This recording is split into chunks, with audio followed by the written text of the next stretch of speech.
Exercise 7.2 question 8। आज की class में हम लोग क्वेश्चन 8 को समझेंगे। ठीक है, क्वेश्चन 8 हमारा कहता है if A and B are -2, -2 and 2, -4 respectively. मतलब ए जो पॉइंट है उसके कोऑर्डिनेट्स ये हैं, बी जो पॉइंट है उसके कोऑर्डिनेट्स ये हैं। Find the coordinates of P such that, और हमें फाइंड करने हैं पी के coordinates such that AP equals to 3/7 AB। मतलब जो AP सेक्शन है यानी AP लाइन है वो AB का 3rd/7th पार्ट है।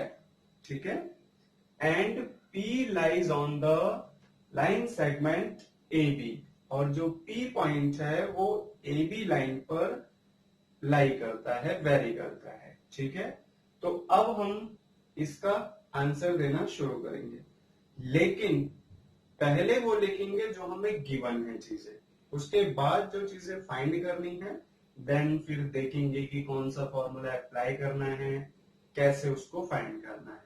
ठीक है, तो सबसे पहले जो क्वेश्चन में हमें गिवन है वो है AB।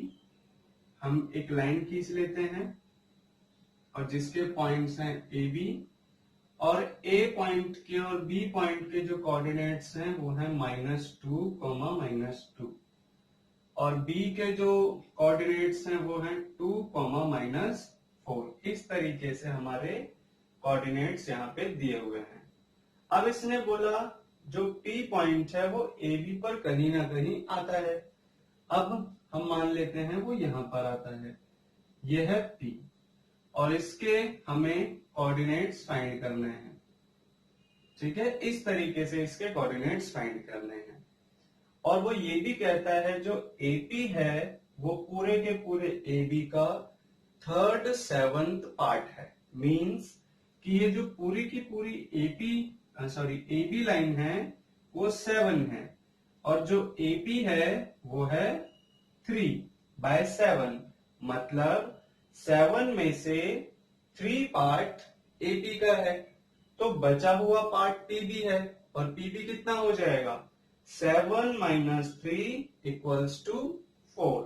तो हमारा PB कितना हो गया 4। तो PB जो लाइन है उसकी जो वैल्यू हो गई दैट इज 4 हो गई। अब हम क्या काम करेंगे, अब हमें P के कोऑर्डिनेट्स निकालने हैं।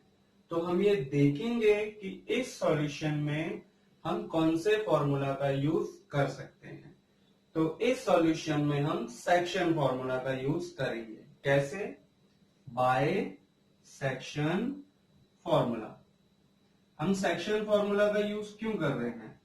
क्योंकि सेक्शन फॉर्मूला ये कहता है कि आपके पास अगर एक लाइन हो, उसमें स्टार्टिंग का पॉइंट कुछ कोऑर्डिनेट्स दिए हो, एंडिंग के पॉइंट कुछ कोऑर्डिनेट्स दिए हो, और एक पॉइंट जो बीच में हो, कहीं भी हो सकता है, बीच का मतलब 3/4 हो सकता है, 4/4 हो सकता है, कहीं भी हो सकता है, उस पॉइंट के आपको कोऑर्डिनेट्स दिए हो, और साथ में ये जो सेगमेंट है कितने पार्ट्स में डिवाइड हो रहा है, 2, 3, 4, ये सेगमेंट आपको दिया हुआ हो, तो ऐसे केस में हमें सेक्शन फॉर्मूला का ही यूज करना पड़ता है। ठीक है, और हम पढ़ भी एक्सरसाइज 7.2 रहे हैं, और इसके इंट्रोडक्शन में भी सेक्शन फॉर्मूला ही था। पेपर में भी आ जाए तो भी आप लोग सेक्शन फॉर्मूला का ही यूज करना। ठीक है, तो अब सेक्शन फॉर्मूला क्या होता है? x = m1 x2 plus m2 x1 upon m1 plus m2। एक मिनट, ये मार्कर मैंने पुराना सा उठा लिया है, दूसरा मैं मार्कर ले लेता हूं। और y = होता है m1 y2 plus m2 y1 upon m1 plus m2। अब इस फॉर्मूला के लिए हमें क्या काम करना है भाई? सारी वैल्यूज हमें देखनी पड़ेंगी, क्योंकि जब तक वैल्यूज नहीं देखेंगे हम पुट नहीं कर सकते, और पुट नहीं कर सकते तो आंसर भी नहीं आएगा। तो हम क्या काम करेंगे, सबसे पहले देखेंगे कि x1, x2, y1, y2, x, y, m1, m2 है क्या। कभी भी कोई भी लाइन स्टार्ट हो और कहीं भी खत्म हो रही हो, स्टार्टिंग पॉइंट के कोऑर्डिनेट्स xy, y1 होते हैं, एंडिंग पॉइंट्स के कोऑर्डिनेट x2, y2 होते हैं।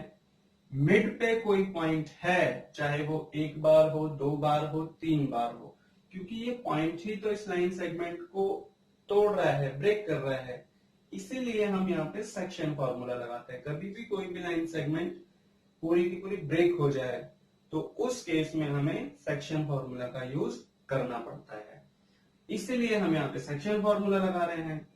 तो ये वाले पॉइंट के कोऑर्डिनेट्स हो जाते हैं x और y, और जितने पार्ट्स में यानी जो लाइन सेगमेंट है उसकी डिस्टेंस क्या है, उसकी वैल्यू क्या है, उस वैल्यू को हम m1 और m2 मानते हैं।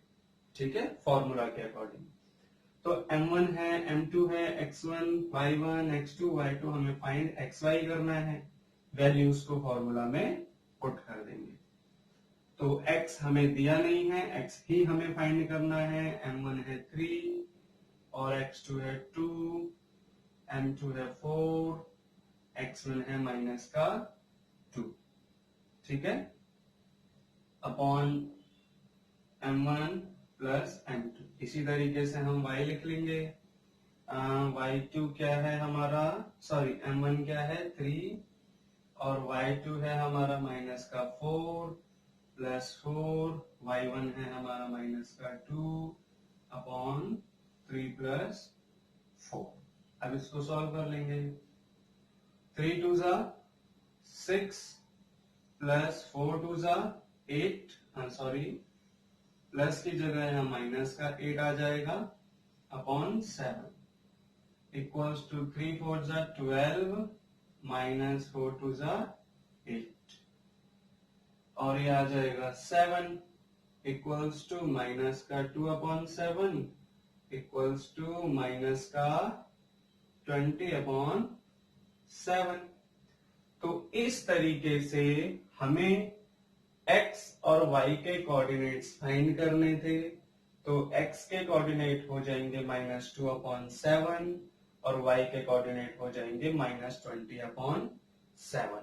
ठीक है, तो आज की क्लास में हमने सीखा कि कोई भी लाइन, कैसी भी लाइन, अगर वो इस तरीके के रेशियो में डिवाइड होती है तो हमारे पास m1 और m2 हमें कैसे फाइंड करना है। दूसरी चीज, अगर हमें कभी भी कोऑर्डिनेट्स फाइंड करने के लिए बोला जाए, यानी 3 पॉइंट्स दिए हों 1 2 3 और 3 पॉइंट्स दिए हों, कोई से भी कोऑर्डिनेट्स फाइंड करने के लिए बोले a के, b के, b के, तो हमें हमेशा सेक्शन फॉर्मूला का यूज करना है। ठीक है, तो सेक्शन फॉर्मूला का यूज करके हमने अपना x और y के कोऑर्डिनेट फाइंड किए हैं। आज के लेक्चर में सिर्फ और सिर्फ इतना ही। बाकी के क्वेश्चंस के सॉल्यूशंस नेक्स्ट लेक्चर में। तब तक के लिए गुड बाय।